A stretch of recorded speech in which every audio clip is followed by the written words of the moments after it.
ہمارے شیخ کامل حافظ الحدیث پیر سید محمد جلال الدین شاہ صاحب رحمت اللہ علیہ وہ بریلی شریف میں جب دورہ حدیث شریف پڑھنے گئے تھے اور ساتھ ہی بحر العلوم مولانا محمد نواز کیلانی رحمت اللہ علیہ جو ساری عمر بکی شریف میں پڑھاتے رہے اور پھر گوجرانوالہ میں مدینہ العلم قائم کیا، تو استاد صاحب نے ہمیں بتایا کہ جب ہم بریلی شریف پڑھنے گئے تو ہمیں دور ایک مسجد میں رہائش ملی، تو رات ہم اکٹھے ہی چارپائیاں اکٹھی ہوتی تھیں، سوتے تھے۔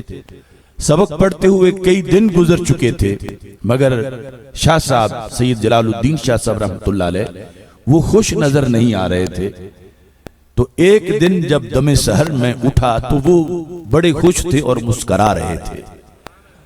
تو میں نے پوچھا کہ آگے آج تک میں نے آپ کو خوش نہیں دیکھا اور آج خوش بھی ہو اور مسکرا بھی رہے ہو، محسوس ہو رہا ہے کہ ان کا گزر ہوا، کلیاں کھلی ہوئی ہیں فضا میں بہار ہے۔ تو حضرت پیر سید محمد جلال الدین شاہ صاحب رحمت اللہ علیہ نے فرمایا کہ جب سے میں بریلی شریف آیا تھا سبق تو بہت اچھے ہو رہے تھے، لیکن مجھے یہ فکر لاحق تھی کہ کیا یہ ہمارا پڑھنا ہمارے آقا صلی اللہ علیہ وسلم کے دربار میں منظور بھی ہے یا نہیں۔ تو آج رات آقا صلی اللہ علیہ وسلم نے کرم فرمایا، تشریف لائے اور فرمایا کہ تمہارا پڑھنا بھی پسند ہے، تمہارے اساتذہ کا پڑھانا بھی پسند ہے۔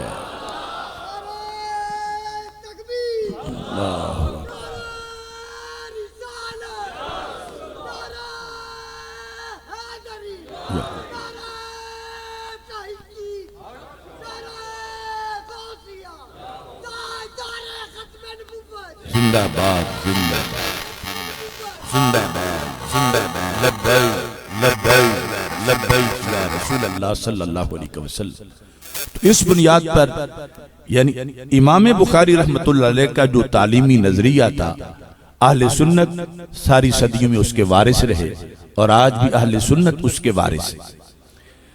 یہ جو بخاری شریف ہے قرآن مجید کے بعد اصح الکتب، جس کا پورا نام ہے الجامع الصحیح المسند من اقوال رسول اللہ صلی اللہ علیہ وسلم و سننہ و ایامہ، کہ یہ جامع بھی ہے، یہ صحیح بھی ہے، یہ مسند بھی ہے۔ اس میں رسول اکرم صلی اللہ علیہ وسلم کے اقوال بھی ہیں اور سنن بھی ہیں اور آپ کے حالات بھی ہیں، احوال بھی ہیں۔ یعنی یہ جو پورا مضمون ہے اس سے پتہ چلتا ہے کہ سب سے زیادہ عشق کی جو ڈیمانڈ ہے عاشق کو، اگر اس لحاظ سے بندہ سیراب ہوتا ہے تو بخاری شریف پڑھنے سے ہوتا ہے۔ یہ کتاب پورے جہان سیرت کی سیر کراتی ہے، کبھی مکی زندگی، کبھی مدنی زندگی، کبھی کوئی غزوہ، کبھی کوئی جگہ، کبھی سفر، کبھی حضر، کبھی کوئی اخلاق، کبھی کوئی محاسن۔ تو اس بنیاد پر اسے یہ دنیا کا ایک امتحان پاس کرنے کے لیے نہیں بلکہ رسول اکرم صلی اللہ علیہ وسلم سے قرب کی منزل پانے کے لیے اور آخرت کی کامیابی کے لیے خصوصی طور پر پڑھا جاتا ہے، اور جن سے ہمارا محبت ہے اور ہم دیکھ نہیں پائے، یہ اس محبت کو ترقی دینے کا ایک ذریعہ ہے، کیونکہ ہمارے آقا صلی اللہ علیہ وسلم نے صحابہ کرام رضی اللہ تعالی عنہم سے یہ فرمایا تھا کہ ای الخلق اعجب ایمانا، صحابہ مجھے یہ بتاؤ کہ کون سی مخلوق سب سے زیادہ ان کے ایمان پر تعجب کیا جا سکتا ہے کہ یہ بھی ایمان لے آئے۔ تو صحابہ کرام رضی اللہ تعالی عنہم نے جواب میں کہا الانبیاء، انبیاء کرام علیہ السلام کا جو ایمان ہے بڑا باعث تعجب ہے۔ تو ہمارے آقا علیہ السلام نے فرمایا کہ میرا سوال افضلیت کا نہیں، باعث تعجب کا ہے، عجب کا ہے۔ ان کا ایمان افضل تو ضرور ہے مگر میں پوچھ رہا ہوں عجب کس کا ایمان ہے؟ انہوں نے کہا ملائکہ کا ایمان۔ فرمایا وہ تو اللہ کے قرب میں ہوتے ہیں، وہ رب کو مانتے ہیں، تو پھر تعجب کس چیز کا ہے؟ فضیلت تو ہے ان کے ایمان کی، مگر میرا سوال ہے عجب۔ اور تعجب عربی میں کہتے ہیں ادراک امر خفی سببہ، اس چیز کا بندے کو ادراک ہو جس کا سبب پوشیدہ ہے۔ تو پھر بندے کو تعجب کی کیفیت لاحق ہوتی ہے۔ مثلا اب یہاں یہ مائک ہے، اس سے فوارہ پانی کا نکلنا شروع ہو جائے جس طرح وضو خانے کی ٹوٹی سے نکلتا ہے، تو اس پانی کے نکلنے پر تو آپ کو تعجب ہوگا، وہ ٹوٹی سے جو نکل رہا ہے اس پر کبھی بھی تعجب نہیں ہوا۔ سبب کیا ہے کہ وہاں اس پانی کا سبب معلوم ہے کہ کدھر سے آ رہا ہے، موٹر لگی ہوئی ہے، پیچھے ٹینکی ہے، پھر آگے پائپ لگے ہوئے ہیں، اور یہاں اگر نکلے تو تعجب ہوگا کہ کہاں سے آیا ہے۔ تو محبوب علیہ السلام پوچھ رہے تھے، میرا سوال ہے کہ کن کے ایمان پر سب سے زیادہ تعجب ہے؟ تو جب دونوں جواب وہ رسول اکرم صلی اللہ علیہ وسلم کی طرف سے صحیح قرار نہ پائے تو صحابہ کرام رضی اللہ تعالی عنہم نے پھر درخواست کی، محبوب پھر آپ ہی بتاؤ، ارشاد فرماؤ کہ کن لوگوں کے ایمان پر سب سے زیادہ تعجب ہے؟ تو میرے آقا علیہ السلام نے فرمایا الذین جاؤوا من بعدی، صحابہ وہ جو بعد میں آئیں گے، مجھے دیکھ نہیں سکیں گے، کلمہ خود پھر بھی میرا ہی پڑھیں گے۔ اور حدیث شریف میں مجموعی طور پر 3 جواب ہیں۔ تیسرے جواب میں صحابہ نے کہا تھا اصحابوں کا، محبوب تیرے سے تو آپ کے صحابہ کا ایمان بڑا باعث تعجب ہے، تو آپ نے فرمایا فضیلت تو تمہاری بڑی ہے، والایمان فی قلوبہم اشد من الجبال، یہ خود فرمایا کہ میرے صحابہ کے دلوں میں جو ایمان ہے یہ پہاڑوں سے بھی زبردست ہے۔ لیکن فرمایا تعجب کس چیز پر؟ میرا چہرہ دیکھتے ہو، کلمہ پڑھتے ہو۔ اگرچہ پہلی امتوں کے لحاظ سے تو ان پر بھی بڑا تعجب تھا، جو کہتے تھے ارنا اللہ جہرا، نبی اللہ دکھاؤ تو پھر مان لیں گے، دیکھے بغیر نہیں مانا جاتا۔ لیکن یہ میرے آقا علیہ السلام کے صحابہ کا کمال ہے، چہرہ سرکار کا دیکھا ہے، کلمہ خدا کا پڑھ لیا ہے۔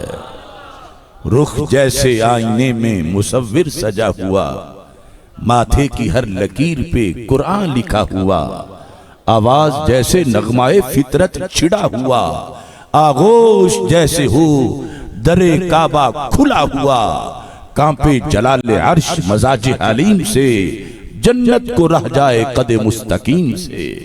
کہ انہوں نے سرکار دو عالم صلی اللہ علیہ وسلم کے چہرے کو دیکھ کر اللہ کو دیکھے بغیر ہی مان لیا ہے، اور مطالبہ بھی نہیں کیا کہ مان دکھاؤ تو پھر مانتے ہیں، ورنہ ہم سے نہیں مانا جاتا۔ پہلوں کا وہ انداز تھا، لیکن صحابہ کا یہ کمال تھا کہ چہرہ سرکار کا دیکھا ہے، کلمہ خدا کا پڑھ لیا۔ اور صحابیت ایسا شرف ہے کہ نبوت کے بعد اس کے ہم پلہ کوئی شرف نہیں ہے، نہ غوثیت، نہ قطبیت، نہ حافظ، نہ قاری، نہ محدث، کوئی بھی شرف اس کی ہم پلہ نہیں ہے۔